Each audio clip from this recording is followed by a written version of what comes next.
Yes ITI technical classes के YouTube channel पर आप सभी का स्वागत है। यह class ITI electrician second year वालों के लिए है, जिसमें आपको 20 क्वेश्चन मिलेंगे और ये क्लास लगातार चलते जाएंगे। ये हमारी पहली क्लास है। यदि आपको PDF चाहिए तो यस ITI टेक्निकल क्लासेज के टेलीग्राम चैनल से आप PDF डाउनलोड कर सकते हैं, फ्री ऑफ कास्ट है। तो चलिए आज की पहली क्लास को स्टार्ट करते हैं। पहला प्रश्न पढ़ते हैं। पहला प्रश्न है, निम्न में से किसमें मुक्त इलेक्ट्रॉनों की संख्या बहुत ज्यादा होती है? ऑप्शन है कुचालक, अर्धचालक, चालक या इनमें से सभी। कमेंट करके बताइए। सवाल है, निम्न में से किसमें मुक्त इलेक्ट्रॉनों की संख्या सबसे ज्यादा होती है? तो आप जानते हैं कि मुक्त इलेक्ट्रॉनों की संख्या सबसे ज्यादा चालक में पाई जाती है। तो इसका सही ऑप्शन कौन सा होगा? इसका सही ऑप्शन होगा सी नंबर। चलिए नेक्स्ट क्वेश्चन देखते हैं। सबसे कम प्रतिरोधकता किसकी होती है? पहला ऑप्शन है चालक, दूसरा कुचालक, तीसरा अर्धचालक और चौथा ऑप्शन है इनमें से कोई नहीं। सही उत्तर दीजिए। कौन सा उत्तर इसमें सही होगा कमेंट बॉक्स में कमेंट करके बताइए। तो आप जानते हैं कि सबसे कम प्रतिरोधकता चालक की होती है और सबसे अधिक प्रतिरोधकता कुचालक की होती है, और अर्धचालक की जो प्रतिरोधकता होती है वो कुचालक से कम होती है और चालक से अधिक होती है। तो इसका सही ऑप्शन कौन सा हो जाएगा? जल्दी से कमेंट में बताइए। तो सबसे कम प्रतिरोधकता यह चालक की हो जाएगी। ऑप्शन नंबर ए सही है, चालक। चलिए अगला प्रश्न देखते हैं। अगला प्रश्न है, चालक में बैलेंस बैंड और कंडक्शन बैंड के बीच ऊर्जांतर कितना होता है? तो चालक का ये पूछ रहा है कंडक्शन बैंड यानी संयोजी बंध और चालन बंध के बीच का ऊर्जा अंतराल पूछ रहा है। तो ऊर्जा अंतराल चालक का कितना होता है? कमेंट बॉक्स में कमेंट करके बताइए। तो इसका सही ऑप्शन हो जाएगा option number C, 0 electron volt. 0 electron volt इसलिए होता है कि चालक में बैलेंस बैंड और कंडक्शन बैंड एक दूसरे को क्या करते हैं? ओवरलैप करते हैं। एक दूसरे को ओवरलैप करते हैं, इस तरह से कुछ आपका बना होता है। ये आपका कंडक्शन बैंड है और ये बैलेंस बैंड स्तर, ऊर्जा स्तर है। तो चालक में जो ऊर्जा अंतर होता है वो 0 इलेक्ट्रॉन वोल्ट होता है। सही ऑप्शन सी होगा। चलिए अगला प्रश्न देखते हैं।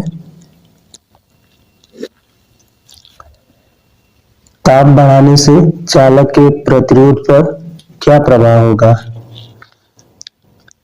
पहला ऑप्शन है बढ़ेगा, दूसरा घटेगा, कोई प्रभाव नहीं पड़ेगा, पहले बढ़ेगा फिर घटेगा। सही उत्तर बताइए। कौन सा उत्तर सही है? कमेंट बॉक्स में अपने जवाब को टाइप करिए। ताप बढ़ाने से चालक के प्रतिरोध पर क्या प्रभाव पड़ता है? तो आप जानते हैं यदि चालक का तापमान बढ़ाते हैं तो उसका प्रतिरोध बढ़ जाता है। तो इसका सही ऑप्शन क्या होगा? इसका सही ऑप्शन होगा ऑप्शन नंबर 1, बढ़ जाएगा। वहीं कुचालक का अगर ताप बढ़ाएंगे तो उसकी प्रतिरोधकता घट जाएगी। ठीक है। अगर अर्धचालक का ताप बढ़ाएंगे तो उसकी प्रतिरोधकता यानी प्रतिरोध पहले बढ़ेगा फिर घटने लगेगा। तो सही ऑप्शन इसका ए सही है, बढ़ेगा। चलिए अगला प्रश्न देखते हैं। क्वेश्चन को बड़े ध्यान से देखिएगा क्योंकि आपके एग्जाम की दृष्टि से काफी महत्वपूर्ण है।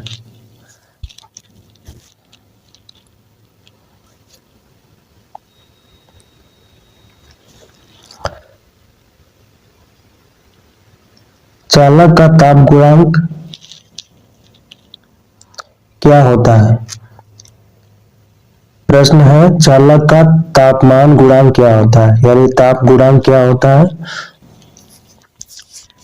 कमेंट करिए। पहला ऑप्शन है धनात्मक, दूसरा है ऋणात्मक, तीसरा शून्य और चौथा इनमें से कोई नहीं। तो कौन सा ऑप्शन सही है? तो चालक का जो तापमान गुणांक होता है, तापमान गुणांक को हम अल्फा से प्रदर्शित करते हैं। अल्फा से हम इसको डिनोट करते हैं, जिसका मात्रक होता है प्रति अंशी। तो इसका सही ऑप्शन कौन होगा? सही ऑप्शन हो जाएगा ऑप्शन नंबर ए, चालक का ताप गुणांक धनात्मक होता है। और कुचालक का ताप गुणांक क्या होता है? ऋणात्मक होता है। वही और चालक का भी ताप गुणांक ऋणात्मक होता है। चलिए अगला प्रश्न देखते हैं। तापमान बढ़ाने से चालक की गतिशीलता पर क्या प्रभाव पड़ेगा? ऑप्शन ए है घट जाएगी या बढ़ जाएगी या पहले के समान रहेगी या इनमें से कोई नहीं। कौन सा ऑप्शन सही है? जल्दी से जवाब दीजिए। प्रश्न है तापमान बढ़ाने से चालक की गतिशीलता पर क्या प्रभाव पड़ेगा? तो यदि आप चालक का तापमान बढ़ाएंगे तो उसकी प्रतिरोधकता क्या हो जाएगी? बढ़ जाएगी। उसकी प्रतिरोधकता बढ़ जाएगी। जब प्रतिरोधकता बढ़ेगी तो गतिशीलता क्या होगी? कम हो जाएगी। इसका मतलब इसका सही ऑप्शन क्या हो जाएगा? ऑप्शन नंबर ए जाएगा, घट जाएगी। चलिए नेक्स्ट प्रश्न देखते हैं।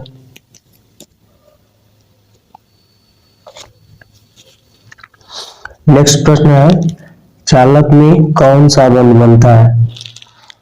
ऑप्शन है धात्विक बंध, आयनिक बंध या सहसंयोजी बंध या इनमें से कोई नहीं।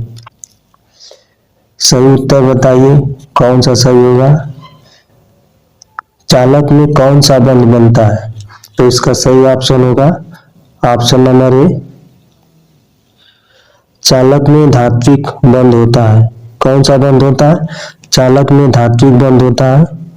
और अर्धचालक में आपका सहसंयोजी बंध होता है।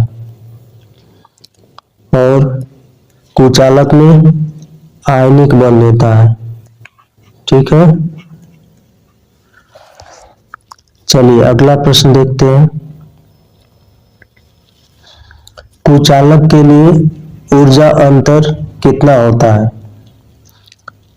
प्रश्न है कुचालक के लिए ऊर्जा अंतर कितना होता है? ऑप्शन ए है 5 electron volt, B 1 electron volt, 8 electron volt या 15 इलेक्ट्रॉन वोल्ट। सही उत्तर बताइए। 4 विकल्प में से कौन सा सही उत्तर है? कमेंट करिए। तो इसका सही उत्तर हो जाएगा 5 इलेक्ट्रॉन वोल्ट। ठीक है, यानी कुचालक का जो ऊर्जा अंतराल होता है 5 इलेक्ट्रॉन वोल्ट से 8 इलेक्ट्रॉन वोल्ट तक होता है। और अर्धचालक का ऊर्जा अंतर जो होता है 1 इलेक्ट्रॉन वोल्ट होता है। और चालक का जो ऊर्जा अंतराल होता है वो लगभग 0 होता है, यानी बहुत कम होता है। चलिए नेक्स्ट प्रश्न देखते हैं।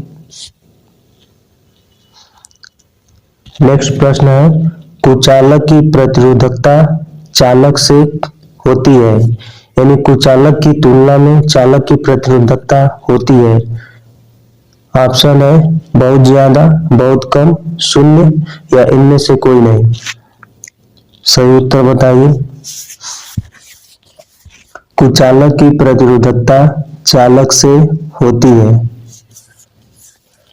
तो कुचालक की जो प्रतिरोधकता होती है वो चालक से अधिक होती है। कुचालक की प्रतिरोधकता चालक से अधिक होती है। और चालक की जो चालकता होती है वो कुचालक से अधिक होती है, यानी सबसे ज्यादा चालकता जो होती है वो चालक की होती है और सबसे कम प्रतिरोधकता चालक की होती है। तो इसका सही ऑप्शन क्या होगा? कुचालक की प्रतिरोधकता बहुत ज्यादा होती है। तो इसका सही ऑप्शन हो जाएगा ए, बहुत ज्यादा होती है। चलिए अगला प्रश्न देखते हैं। प्रश्नों को बड़े गौर से देखिएगा क्योंकि आपके एग्जाम के लिए काफी महत्वपूर्ण है। और चैनल पे नए हैं तो चैनल को सब्सक्राइब भी कर दीजिएगा और वीडियो को लाइक करते रहिए। चलिए नेक्स्ट प्रश्न देखते हैं। कुचालक की चालकता चालक से होती है, बताइए इनमें से कौन सा ऑप्शन सही है। ऑप्शन है बहुत कम, बहुत ज्यादा, शून्य या इनमें से कोई नहीं। सही उत्तर दीजिए। कुचालक की चालकता चालक से होती है। कुचालक की चालकता चालक से अधिक होती है या कम होती है, ये आपको बताना है। तो कुचालक की जो चालकता होती है वो चालक की अपेक्षा बहुत ही कम होती है। तो इसका सही ऑप्शन क्या हो जाएगा। ऑप्शन नंबर ए सही होगा, बहुत ही कम होती है। यानी चालक की चालकता सबसे ज्यादा होती है और कुचालक की चालकता सबसे कम होती है। और अर्धचालक की जो चालकता होती है वो चालक से कम होती है और कुचालक से अधिक होती है। चलिए नेक्स्ट प्रश्न देखते हैं। अगला प्रश्न है चालक की चालकता अर्धचालक से होती है। प्रश्न है चालक की चालकता अर्धचालक से होती है। ऑप्शन ए अधिक होती है या बहुत अधिक होती है या कम होती है या बहुत अधिक होती है। इसमें प्रिंटिंग मिस्टेक हो गया है, टाइपिंग मिस्टेक हो गया। सही उत्तर बताइए। चालक की चालकता और चालक से होती है। तो चालक की जो चालकता होती है अर्धचालक से बहुत अधिक होती है। तो इसका सही ऑप्शन कौन हो जाएगा। बी ऑप्शन सही होगा, बहुत अधिक होती है। चलिए अगला प्रश्न देखते हैं।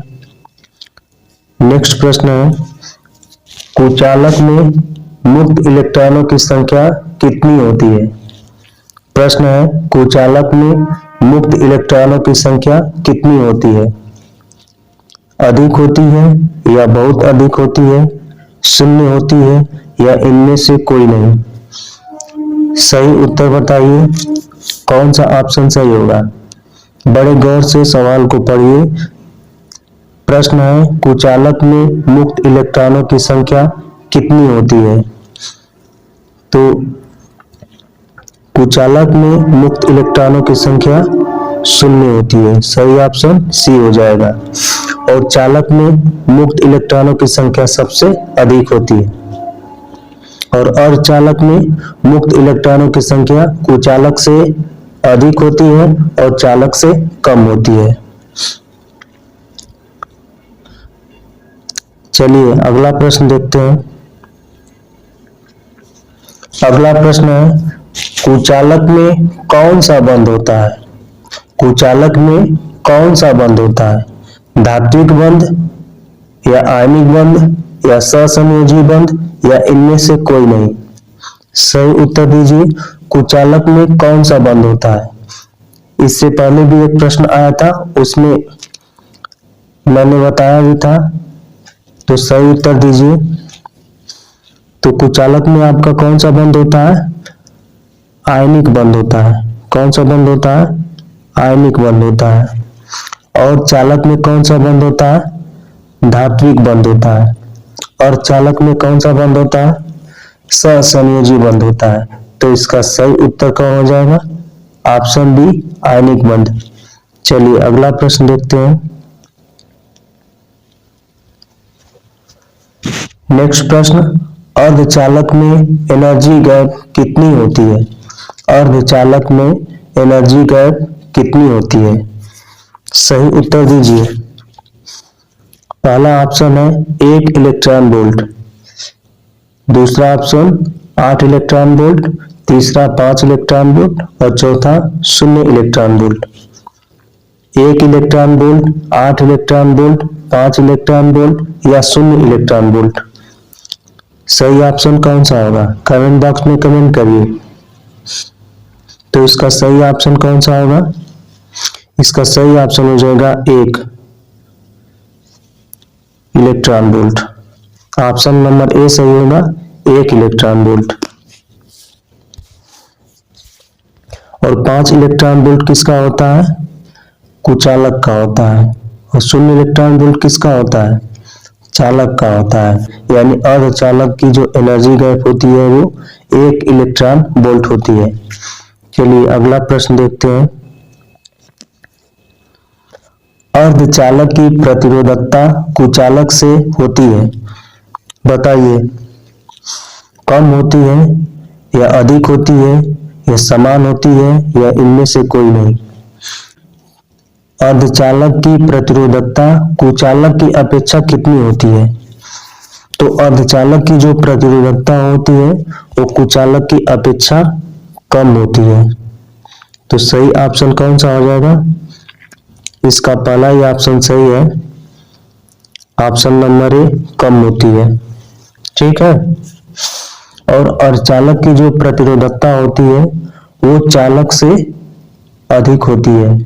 यानी सबसे कम जो प्रतिरोधकता होती है वो चालक की होती है, इसके बाद अर्धचालक की होती है और सबसे ज्यादा जो होती है वो कुचालक की होती है। चलिए अगला प्रश्न देखिए।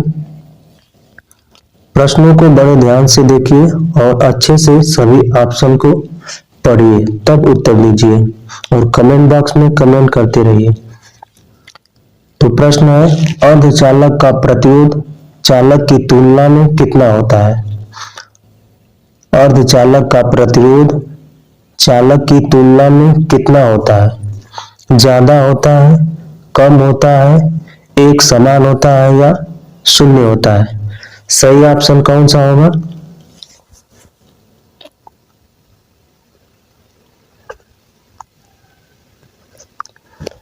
तो इसका सही ऑप्शन हो जाएगा ज्यादा होता है। जो अर्धचालक का प्रतिरोध होता है वो चालक की तुलना में ज्यादा होता है। यानी सबसे जो कम प्रतिरोध होता है वो चालक का होता है, इसके बाद अर्धचालक का होता है और सबसे ज्यादा जो प्रतिरोध होता है वो कुचालक का होता है।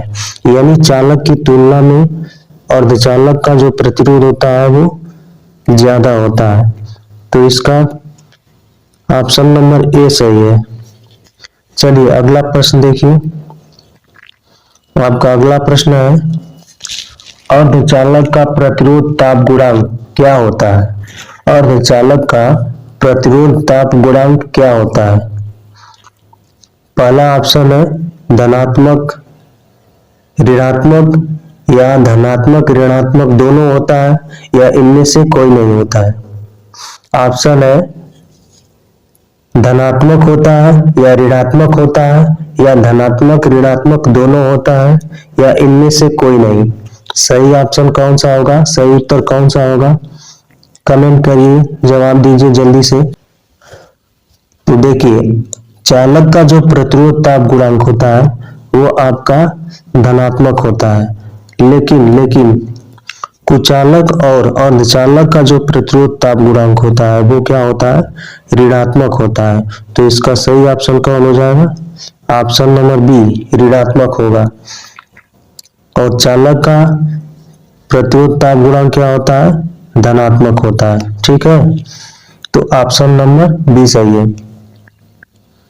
चलिए अगला प्रश्न देखते हैं। नेक्स्ट प्रश्न है, अर्धचालक के बाहरी कक्ष में कितने इलेक्ट्रॉन पाए जाते हैं? अर्धचालक के बाहरी कक्ष में कितने इलेक्ट्रॉन पाए जाते हैं? 4 इलेक्ट्रॉन पाए जाते हैं या 4 से कम इलेक्ट्रॉन पाए जाते हैं या 4 से अधिक इलेक्ट्रॉन पाए जाते हैं या 8 इलेक्ट्रॉन पाए जाते हैं? सही उत्तर कौन सा है? तो देखिए जो चालक होते हैं उनके बाहरी कक्ष में 1 इलेक्ट्रॉन, 2 इलेक्ट्रॉन या 3 इलेक्ट्रॉन होते हैं, लेकिन जो अर्धचालक होता है उसके बाहरी कक्ष में केवल और केवल 4 इलेक्ट्रॉन होता है। जैसे आपका सिलिकॉन हो गया, जर्मेनियम हो गया और आपका कार्बन हो गया। सिलिकॉन हो गया और आपका जर्मेनियम हो गया, आपका कार्बन हो गया। ये सब क्या है?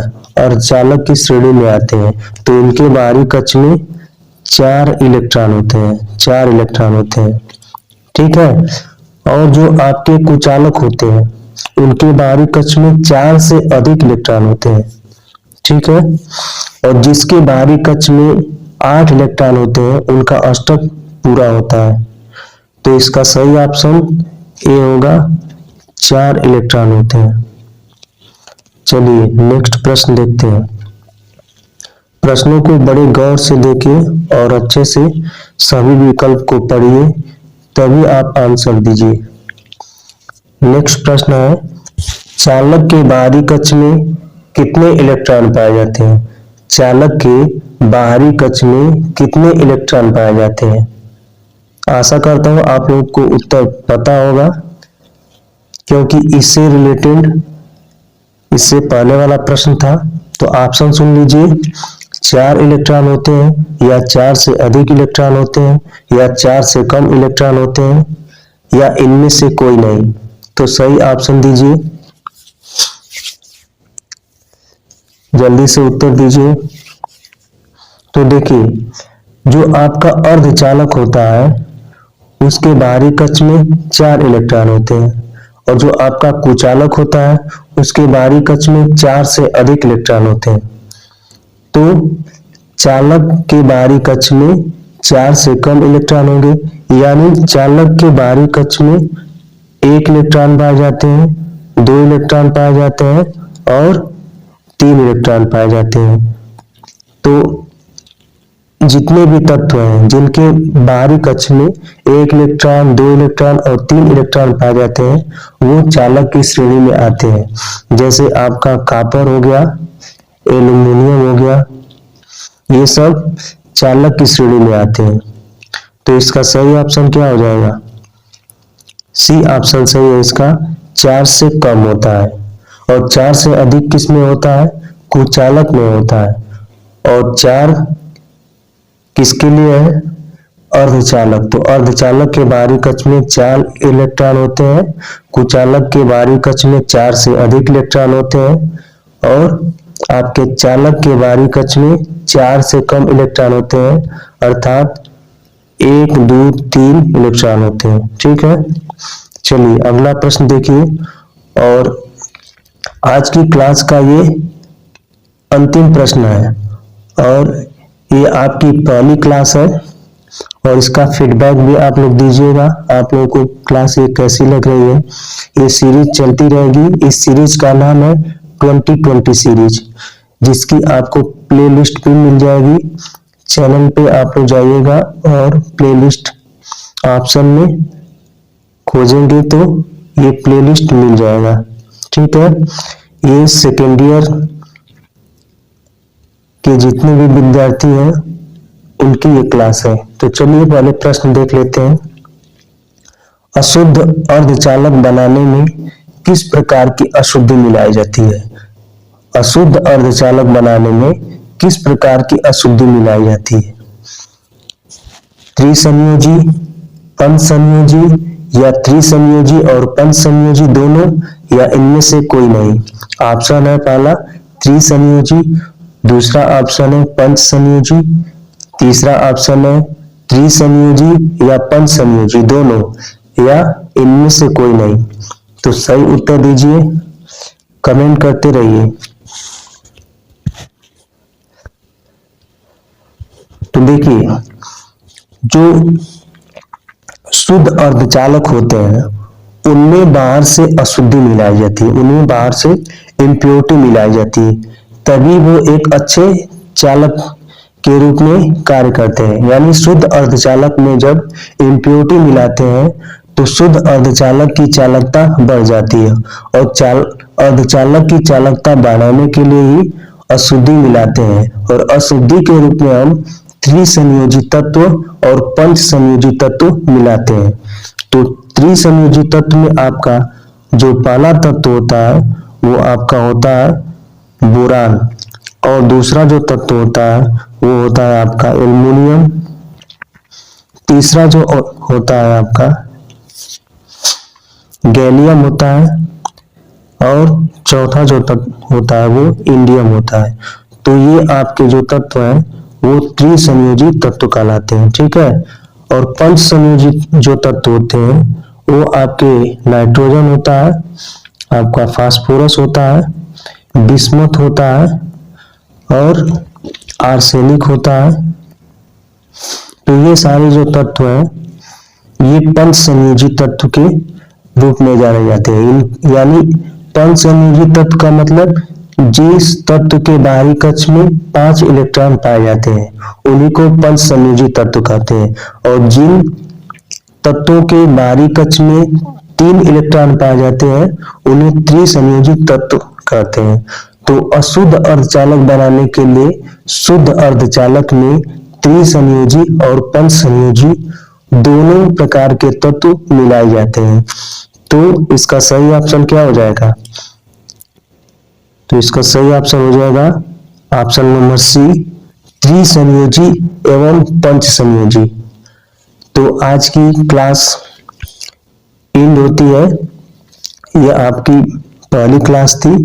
नेक्स्ट क्लास भी आपको अगले दिन मिल जाएगी। तो आप लोग ज्यादा से ज्यादा चैनल से जुड़िए और अच्छे से पढ़िए, और ये आपको क्लास सुबह के टाइम में मिलेगी। तो चलिए मिलते हैं अगले क्लास में। जय हिंद।